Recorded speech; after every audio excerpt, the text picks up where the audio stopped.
好多人認為懲教院所冷冰冰，只係羈管在囚人士嘅地方。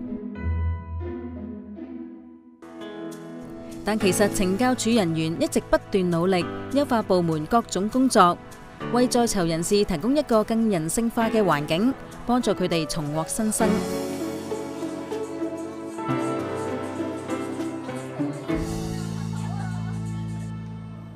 目前懲教署一共管理29間懲教設施，部分位置偏遠，一啲有特別需要嘅探訪人士，例如孕婦等，未必能夠輕易到達。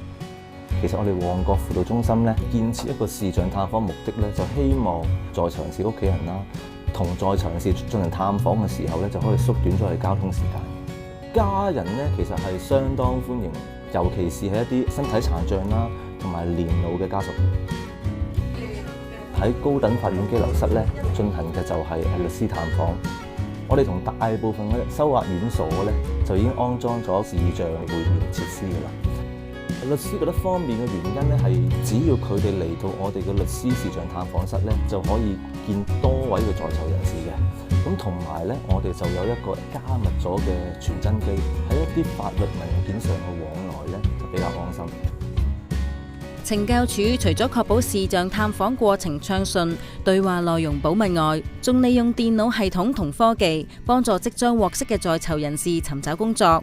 喺2015年12月，懲教署舉辦咗多場大型招聘會，佢哋安排咗即場視像面試，俾有意招聘在囚人士嘅僱主可以同時同嚟自20間懲教院所嘅在囚人士面試。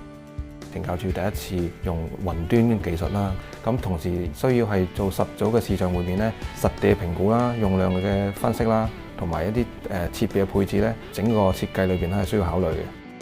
在囚人士喺離開院所之後咧，佢哋最大嘅挑戰咧係能唔能夠順利重返社會，開展新生。咁所以咧，一份穩定嘅工作可以令到佢哋個心咧安定落嚟，亦都可以令到佢哋更加有信心，一步一步咁樣向前行。最重要咧就係話喺呢個社會上面少緊一個壞人，多咗個好人咧，呢個係對社會係非常之好嘅。參與視像面試嘅在囚人士，最終有40%喺面試當日獲承諾聘用。工種更遍佈各行各業。懲教署一直關注在囚人士嘅心理健康，女性在囚人士嘅心理需要更加不容忽略。面對呢14年嘅刑期啦，其實我自己成日喺度怪責自己啦，嗰啲內疚感好重噶。羅湖懲教所一班臨床心理學家喺2011年推出針對女性在囚人士心理健康嘅服務健心館。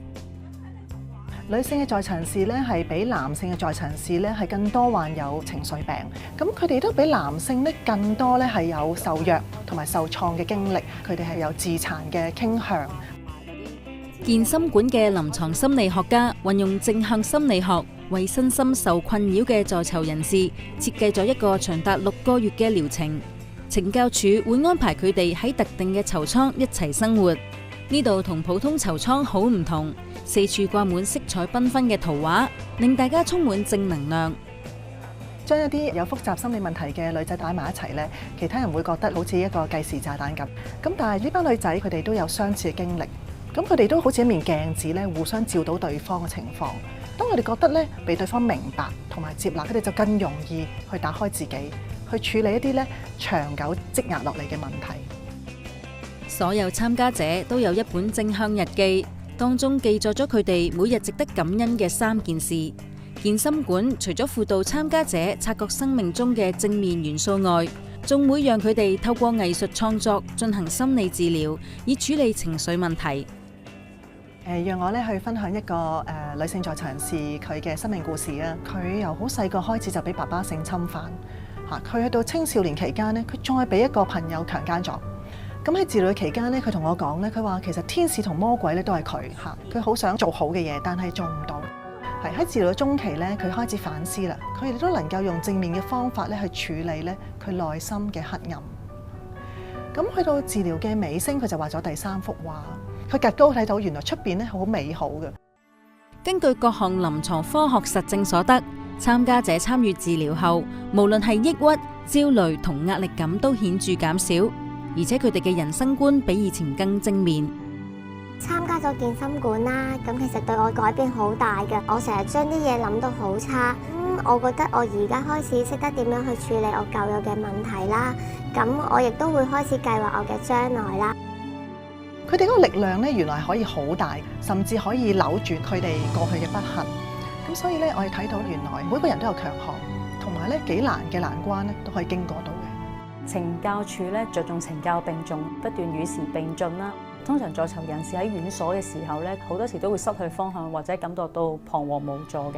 我哋希望呢啲職業訓練課程咧，能夠幫到在囚人士咧，可以學得一技之長啦。等佢哋重返社會之後咧，可以容易揾到工作。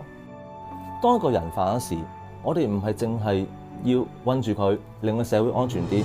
其實我哋係要用大部分時間，每一日去感染呢個人，希望佢將來出到社會咧，做翻一個可以貢獻到社會嘅人。